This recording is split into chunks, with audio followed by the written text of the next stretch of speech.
Plant మీద పాలకులకి ఇంత శ్రద్ధ ఉంది, కానీ ఒక పబ్లిక్ సెక్టర్ యూనిట్ మీద, విశాఖపట్నం స్టీల్ మీద ఎందుకు లేదు అన్నదే బాధాకరం.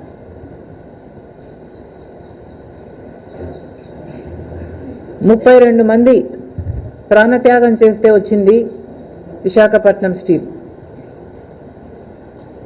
ఆ రోజుల్లోనే తర్వాత కాలంలో కూడా ఇది భారతదేశంలోనే అతిపెద్ద స్టీల్ ప్లాంట్గా నిలబడింది. At one point in time it was a very good profit making company also.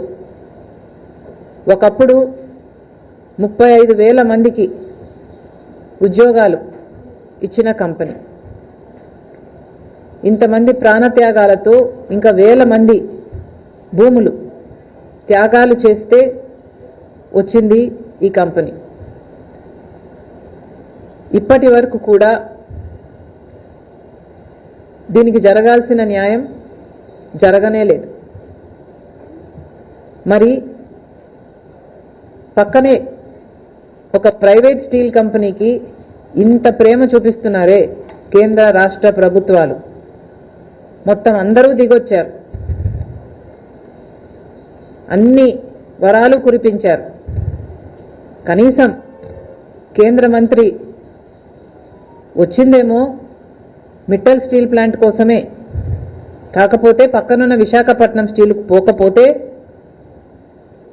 మళ్ళీ అదొక ఇష్యూ అవుతుంది అని కేవలం ఫర్ నేమ్ సేక్ నామమాత్రంగా మాత్రమే అక్కడికి వెళ్ళి రావాలి అనుకున్నారు.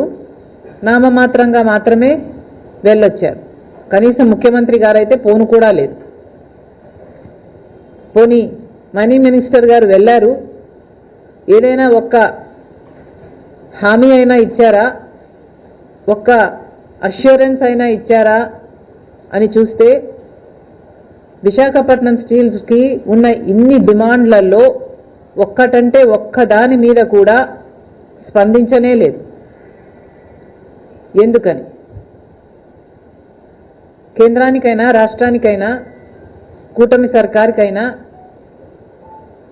ప్రైవేట్ కంపెనీ మీద చూపిన అంత ప్రేమలో కనీసం పావు వంతైనా పబ్లిక్ సెక్టర్ యూనిట్ మీద, ఈ విశాఖపట్నం స్టీల్ మీద,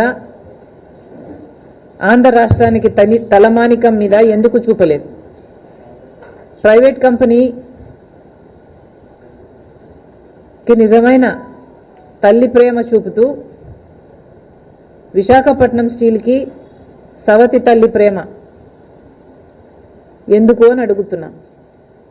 ఈ రోజుటి వరకు కూడా విశాఖపట్నం స్టీల్ని ప్రైవేటైజ్ చెయ్యబోము అని ఒక్కడంటే ఒక్కడు ఆన్ ద రికార్డ్ అఫీషియల్గా ఆన్ పేపర్ ఇచ్చిన దాఖలాలు లేవు.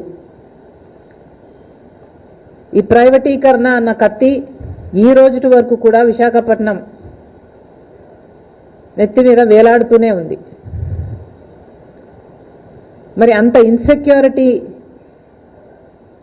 ఈ పాలకులు కల్పించినప్పుడు అలా చెయ్యబోము అన్న సెక్యూరిటీని కూడా ఈ పాలకులే కల్పించాల్సిన అవసరం లేదా? ప్రైవేటీకరణ చేస్తాము అని ఇన్నిసార్లు చెప్పిన వాళ్ళు ఒక్కసారి కూడా చెయ్యబోము అని మళ్ళీ అష్యూరెన్స్ ఇవ్వడానికి వీళ్ళకి ఏ అభ్యంతరం వచ్చింది? ఇది department of investment and public asset management ఇచ్చిన స్టేట్మెంట్లు కొన్ని. అంటే దీపం 4th February 2021లో ఇచ్చిన ఒక నోటులో పబ్లిక్ సెక్టర్ యూనిట్స్ని ప్రైవేటైజ్ చేయడానికి పూర్తిగా ఆమోదం తెలుపుతూ ఒక స్టేట్మెంట్ ఇచ్చారు. ఇది February 2021. ఆ తర్వాత అదే దీపం department of investment and public asset management వాళ్ళు January 2024లో మళ్ళీ ఒక స్టేట్మెంట్ ఇచ్చారు. ఏ మార్పు లేదు, ప్రైవేటీకరణ చేసే విషయంలో ఆ నిర్ణయంలో ఏ మార్పు ఉండబోదు అని మళ్ళీ ఒక స్టేట్మెంట్ ఇచ్చారు.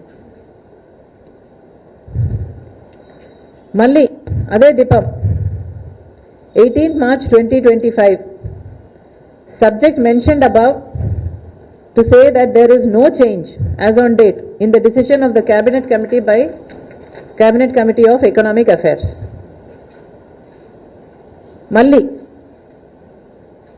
ఇది ఎప్పుడు March 2025 ఇది ఆఖరణ ఇచ్చారు.